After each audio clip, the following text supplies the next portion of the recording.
Dos benefícios eventuais. Entendem-se por benefícios eventuais as provisões suplementares e provisórias que integram organicamente as garantias do SUS e são prestadas aos cidadãos e às famílias em virtude de nascimento, morte, situações de vulnerabilidade temporária e de calamidade pública.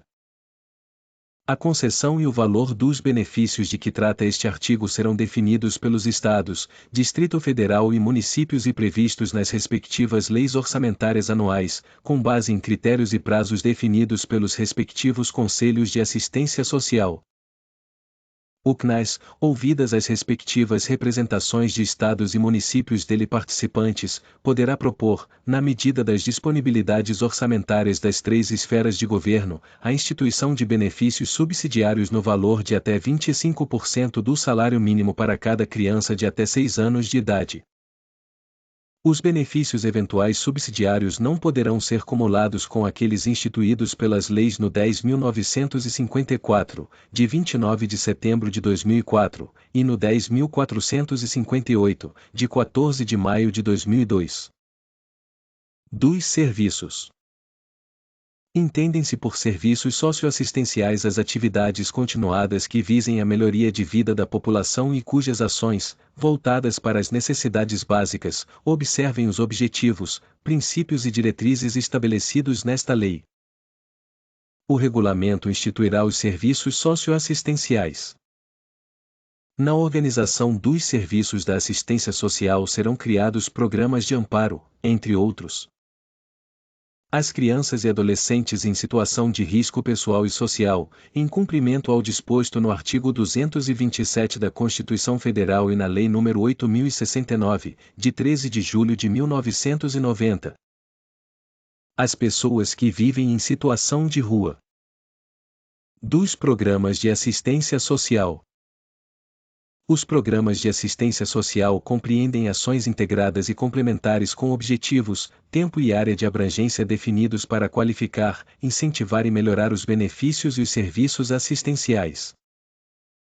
Os programas de que trata este artigo serão definidos pelos respectivos Conselhos de Assistência Social, obedecidos os objetivos e princípios que regem esta lei, com prioridade para a inserção profissional e social. Os programas voltados para o idoso e a integração da pessoa com deficiência serão devidamente articulados com o benefício de prestação continuada estabelecido no artigo 20 desta lei.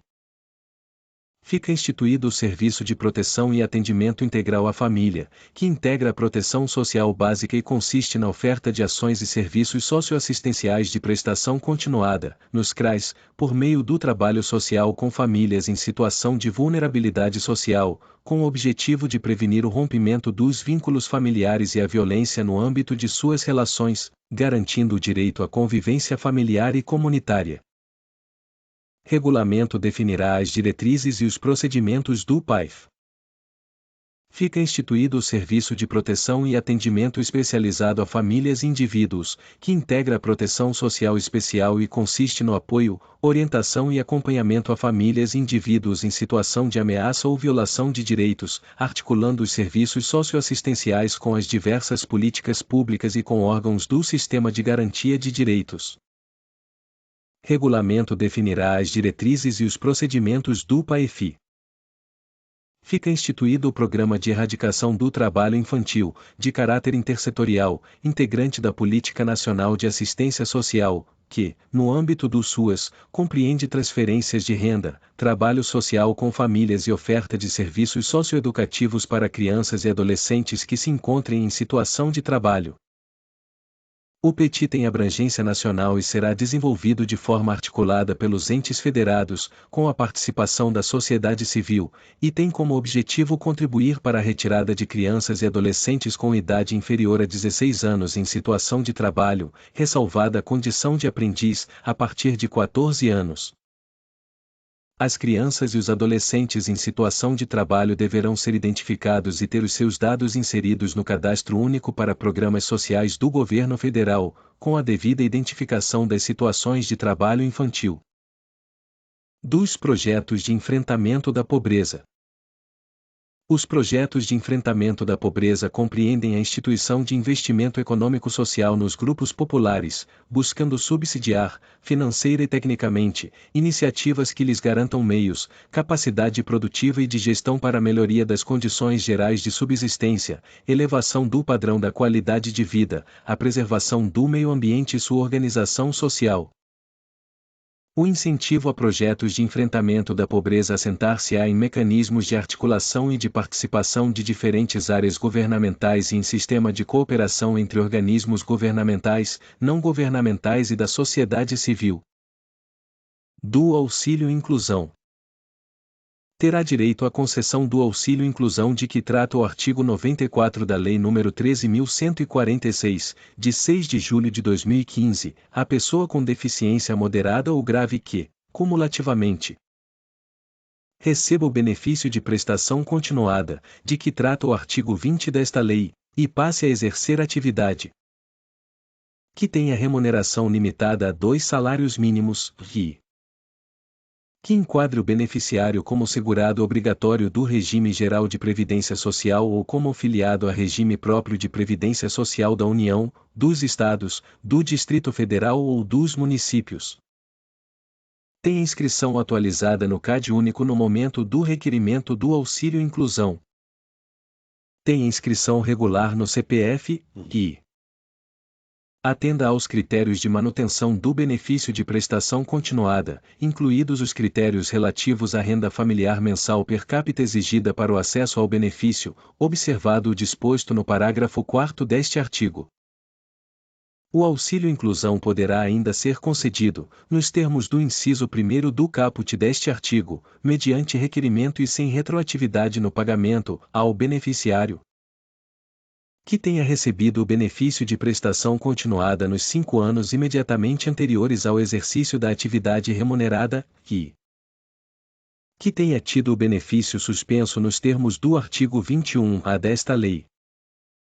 O valor do auxílio inclusão percebido por um membro da família não será considerado no cálculo da renda familiar mensal per capita de que trata o inciso 4º do caput deste artigo, para fins de concessão e de manutenção de outro auxílio inclusão no âmbito do mesmo grupo familiar.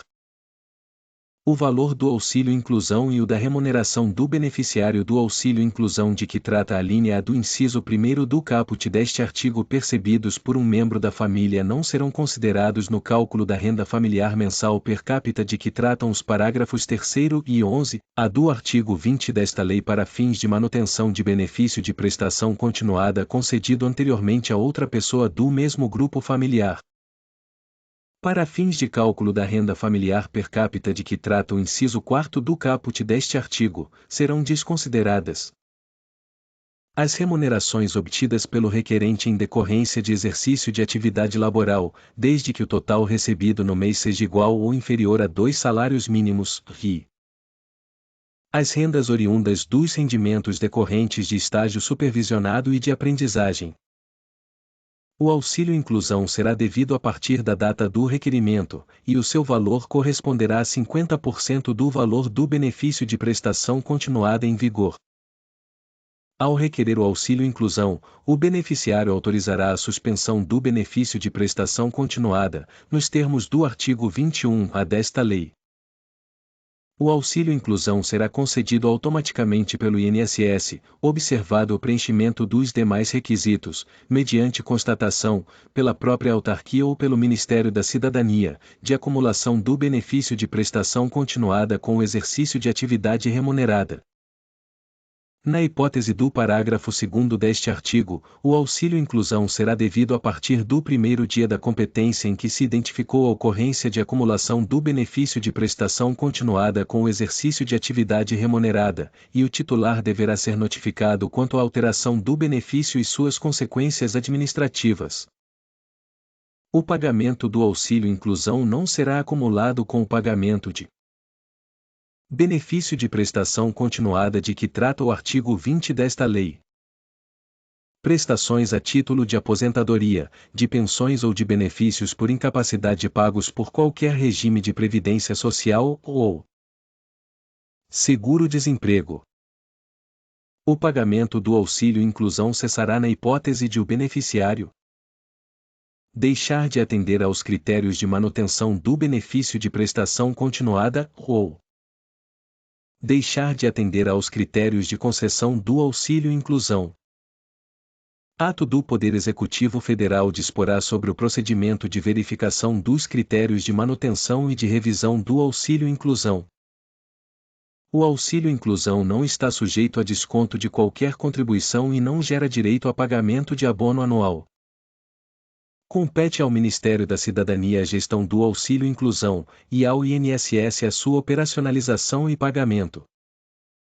As despesas decorrentes do pagamento do auxílio-inclusão correrão à conta do orçamento do Ministério da Cidadania. O Poder Executivo Federal compatibilizará o quantitativo de benefícios financeiros do auxílio-inclusão de que trata o artigo 26A desta lei com as dotações orçamentárias existentes. O regulamento indicará o órgão do Poder Executivo responsável por avaliar os impactos da concessão do auxílio-inclusão na participação no mercado de trabalho, na redução de desigualdades e no exercício dos direitos e liberdades fundamentais das pessoas com deficiência, nos termos do parágrafo 16 do artigo 37 da Constituição Federal. No prazo de 10 anos, contado da data de publicação desta seção, será promovida a revisão do auxílio-inclusão, observado o disposto no parágrafo 2º do artigo 26-G desta lei, com vistas a seu aprimoramento e ampliação. Obrigado e até breve.